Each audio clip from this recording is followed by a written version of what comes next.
Hi, I'm Stacey, and I am very excited to be a part of the Ignite Women's Business event hosted by Mel Tempest. Mel, thank you for the invite. My topic, group fitness. Groupness now, and how it is evolving and changing, and how we're stronger together when we form partnerships to create awesome experiences in group fitness that are inspiring members and keeping them coming back to our health clubs, gyms, and associations. A little bit about me. I have been teaching group fitness for over 13 years.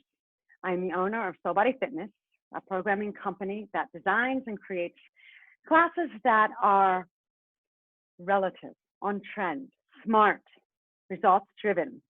They're the classes that really are engaging members, keeping them coming back. The classes are all choreographed, set to music that creates consistency and allows the instructors to teach with confidence. Classes range from bar, there's two different formats, HIIT and yoga sculpt. So enough about me. Let's move into change. Group fitness, well, first of all, in life, the only constant is change, right? And those that are able to adapt to change, they're the ones that are going to survive. So we need to embrace it. We need to own it. We need to keep moving forward strategically. Let's go into the evolution of group fitness and how it's changed.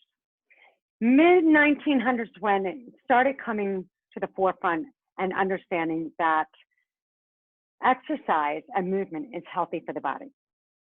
Cooper aerobics in the 1960s, Dr. Cooper was educating people that calisthenics and stretching are good for the health. In the 1970s, dance came out of the dance studio just for dancers and into the studios for the fitness enthusiasts at the time that wanted to move and be stronger. And that was Jazzercise and Bar by Lottie Burke. Lots came out in the 1970s for movement. But in the 1980s, it really started picking up. Jen Miller created step aerobics, and then she hit the nail on the head. It's still being taught today. You'll still find it on the group exercise schedule. Also, what happened in the 1980s? Exercise came into the living room, on the TV, with VHS tapes. Jane Fonda, Richard Simmons, a ton of them out there, Denise Austin. They were the first to bring the convenience of when I wanted, how I wanted, the conveniences of fitness into the home. 1990s, we did begin to see the boutique studios, but it was more yoga-centric. And then something happened in the 2000s. The boutique fitness revolution. They completely reinvented the group fitness experience, and they did it really, really well. The spin cycles, flywheel, and soul cycle, to name a few. The boot camps, Orange Theory, CrossFit, Barry's Boot Camp, boxing, Rumble, all the bar studios, all those yoga studios, they were crushing it. In the last 2 years, from 2017 to 2019, boutique studios rose 450%. How did they do it? What was their secret sauce? They had all pieces of the pie. The experiences were unbelievable, and they created them. Programs, instructors, and environment. The programs were those smart, fun, new, creative, results-driven, functional programs that were grabbing people's attention because they were new. The instructors, they were rock stars. They were entertaining the members, keeping them coming back, keeping them engaged, creating communities of like-minded people that wanted to work out together. Think about it. We're human beings. By nature, we socialize. And then the environment. My gosh, the studios were amazing. Soup to nuts. From the moment you walked in the door to the moment you left, it was a complete experience. The sound system, the lighting, the decor, even the smaller amenities, the water bottles, the hair ties. It was just, the bathrooms were stocked with beautiful things. They did it really, really well by creating the experiences. Health clubs, before this pandemic, before the situation we're in now, health clubs did recognize that group fitness mattered, and they did start picking up their game.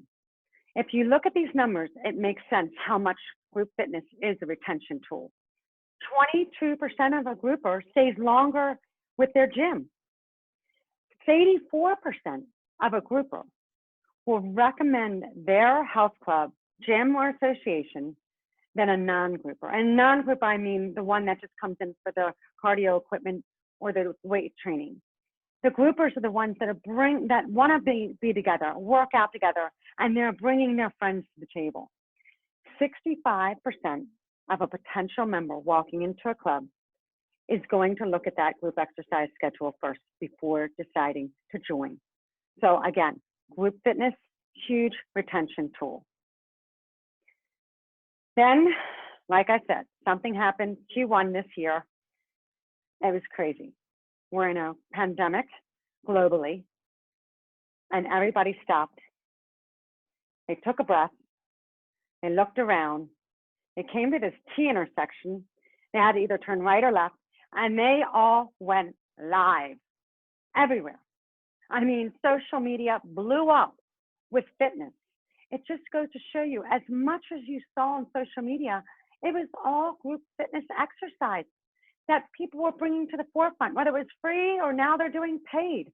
It was amazing how all those instructors, all those gyms went out there and kept engaging people through group fitness. Now, workouts from home, WOFH, it's not new. It just got accelerated, and we need to be there if you aren't already. People now want conveniences. They know what they want. They want the conveniences and their options all together. And when that happens, you're going to get engaged members. You're going to have success. Your community is already there. They love your brand. Keep them by engaging them now virtually. It is time. They will be back. I want to give you this number. A Piper Sandler survey said 84% of this one club, their members plan on returning. They will be back. It's just going to be different, and this is where the change is going to happen. You've got to put the virtual content in there. The omni-channel experience has to exist. If you haven't done it, you need to seriously think about how that's going to look for you. You really need to make this a project. If you look at the screen, the omni-channel experience is a much larger square than the in-person experience. Why? Because when you begin to open, it's going to be 25 to 30% capacity. Well, what's going to happen to the 75, 80% of the members that aren't coming in? You need to capture them. You need to engage them. That's going to be the virtual content. You need to think about on demand, which is the pre-recorded videos, and live.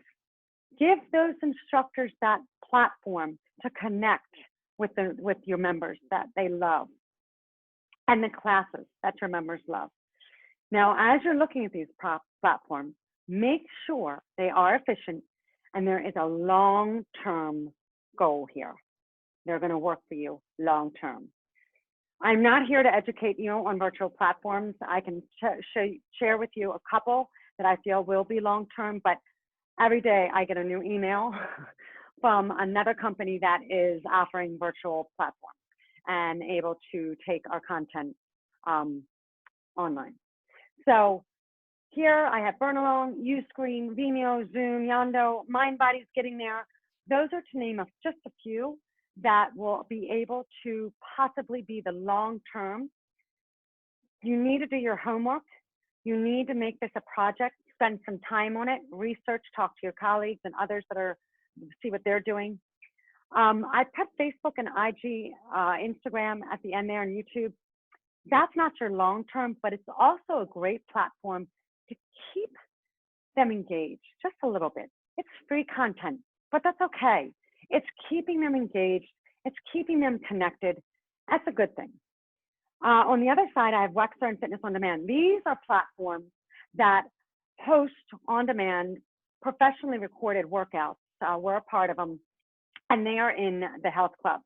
So you have the screen there, and it's a great tool for the group exercise room when possibly you don't have the fitness instructor, or it may be off-peak hours, and you have just a few that want to work out. It's a great amenity to have. I strongly encourage you to look at something like that. Forte Fit, great product. This is really smart because what they've done is they have the hardware, so they implement the cameras in your studio and the software to stream the class. So a great way to do live and pre-recorded. Really smart company. All right, so whatever you do your homework, investigate. All right, here's what I really want to talk about. Teaming up and forming partnerships. Forming partnerships with a program partner and the health club or the gym or the association or studios. There's some very important key elements into forming partnerships that's going to create success. Now I want to go over those. Commitment to a common goal. You all have one goal in mind here when you partner. Make sure you all envision that same goal. Make sure you can see it, taste it, you breathe it, you live it. That is where the success is going to come, is when you're all going in the same direction on one path.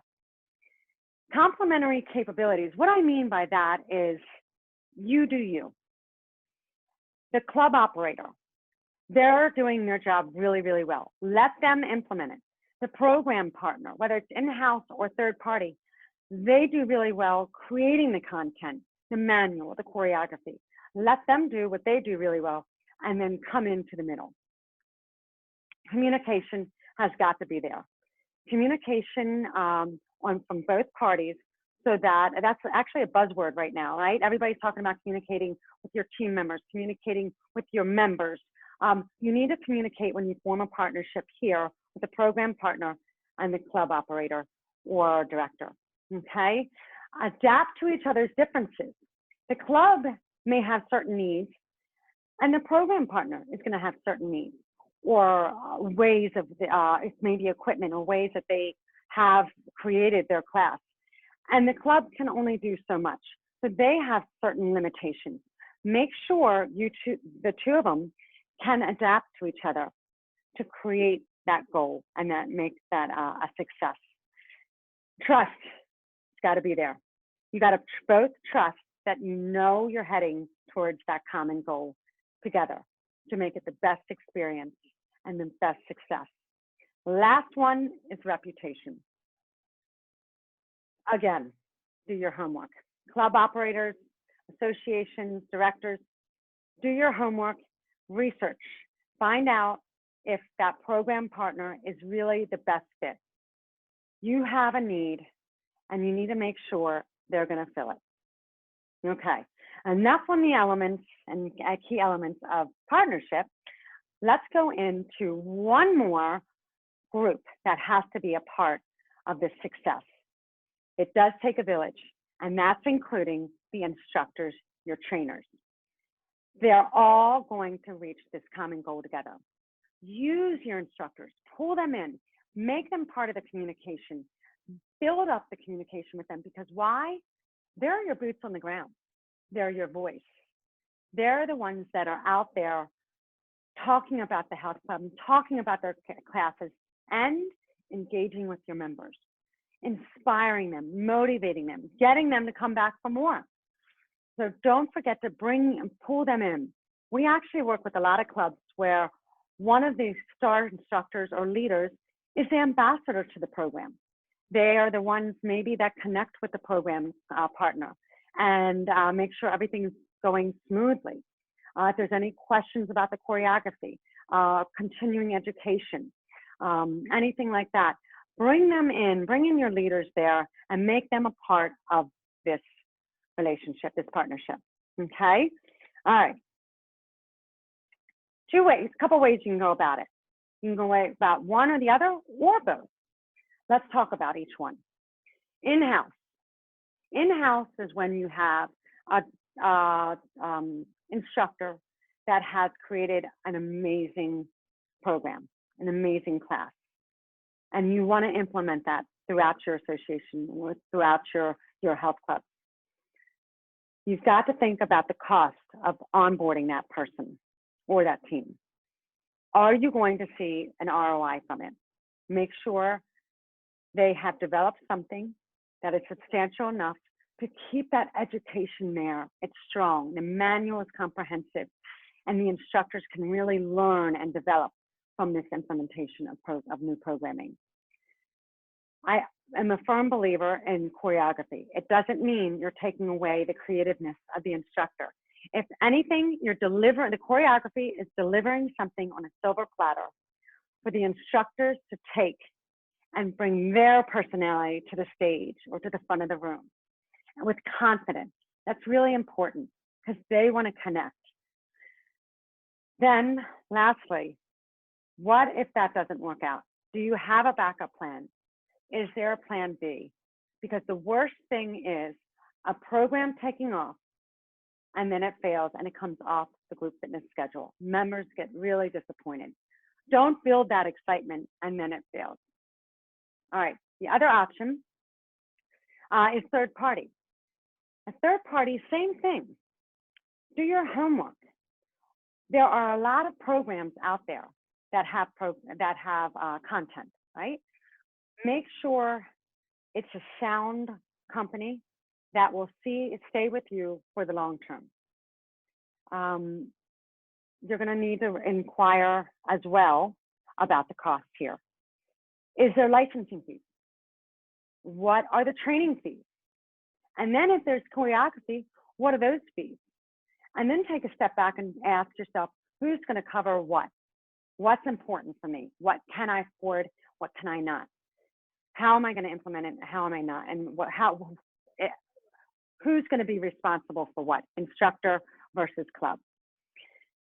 If the instructor is spending their time training and getting educated, there should be some continuing education credits associated with that programming.